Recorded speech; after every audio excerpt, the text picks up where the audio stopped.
Viewer discretion highly advised.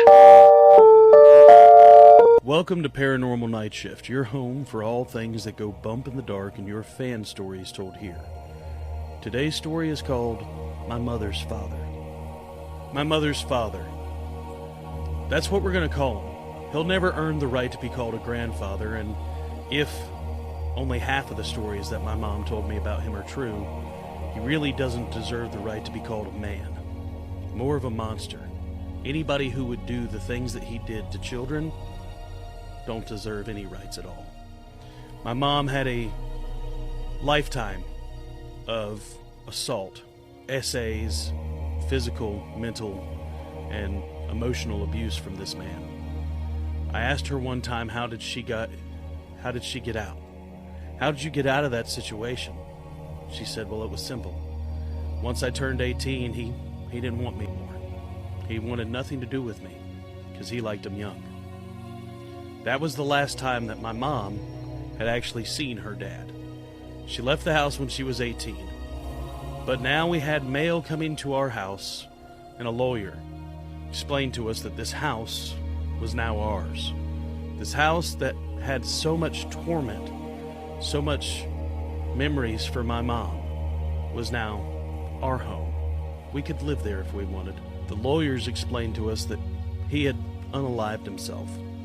And with my mom being his closest relative, everything was hers now. The lawyer acted like we should be happy, but my mom had this overwhelming sense of dread. She didn't want to go to the house. She didn't want to do anything with the house. The only thing that she talked about doing with the house was burn it. But we were in a financial situation where we could use the money. We needed the money, and we needed to at least see if we could sell the house. We were definitely not going to live there, but we had to go through and at least see if we could sell it.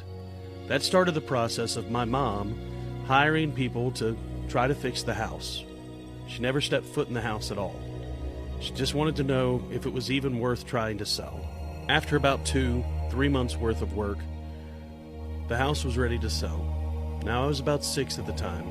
My mom hadn't stepped foot in the house, but they were doing a showing. It was the first time that my mom had been back to that house since she was 18 years old. But the house didn't look the same. Everything was painted and fresh and new. My mom felt like his memory might have been washed off. Whatever horrors had happened in this house to her and God knows how many other people, she felt like it was new. It was washed away with his death. He had unalived himself in the basement. We walked into the house and it did. The house felt different, inviting. My mom felt like maybe she could have a sense of closure. Selling this house was going to erase him from the history books. As we're walking around the house, that's when things started to happen. The house felt inviting, almost too friendly. As we're walking through the house, I'm about 6 at the time, I see a door. I see a door that leads to the basement. My mom's face freezes as I start to walk down those steps.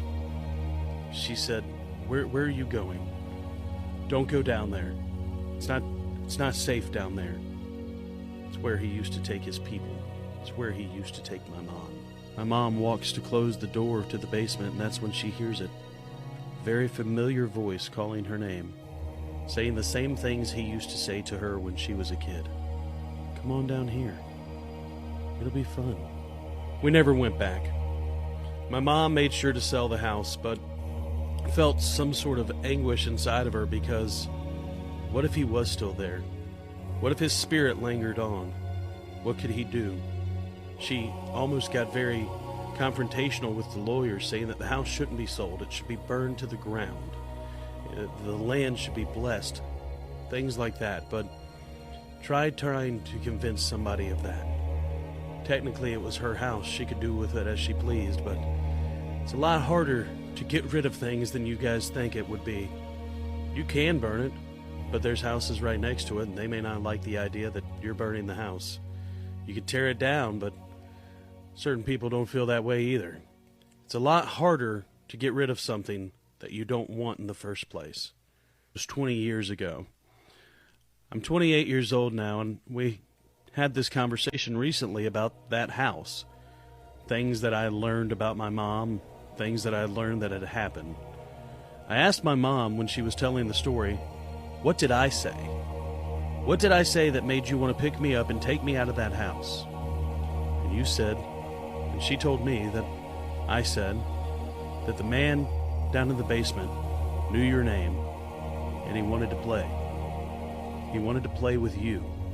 She had kept me from him my entire life, but somehow, the moment we got into that house, it awoken his evil, and it was communicating with me. He wanted me to go down to the basement, and she wanted me to avoid the same fate that she had. Now, I've never been a big believer in the paranormal, but I have always been a big believer in my mother. I don't think that somebody who had a lifetime of abuse and torment from this man would joke about a lifetime of abuse and torment with this man.